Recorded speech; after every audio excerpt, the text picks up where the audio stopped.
اعوذ باللہ من الشیطان الرجیم بسم اللہ الرحمن الرحیم السلام علیکم ورحمۃ اللہ وبرکاتہ۔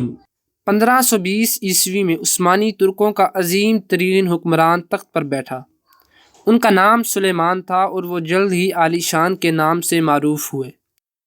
یہ نام انہیں اپنے دربار کی شان و شوکت اور اپنی افواج کی بہترین کارکردگی کے باعث دیا گیا تھا۔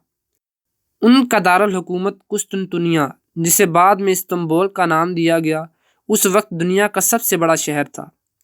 سلیمان نے اپنی سلطنت کی توسیع جاری رکھی اور بلغراد، بغداد، الجیرز کے ساتھ ساتھ ادن، بلقان کے علاقے اور روڈز کے جزائر جیسے دور دراز شہروں اور علاقوں کو بھی فتح کر لیا۔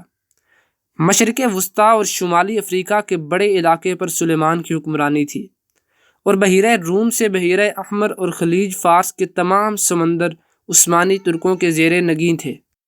1526 عیسوی میں انہوں نے بیٹل آف موہیکس میں ہنگری کے بادشاہ کو بری طرح شکست دی۔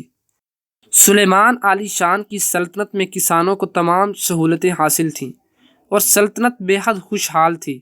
سلیمان کے ملازموں میں اکثریت ماہر فنون اور ماہر تعمیرات کی تھی، جن میں میرمن سینان بھی شامل تھا۔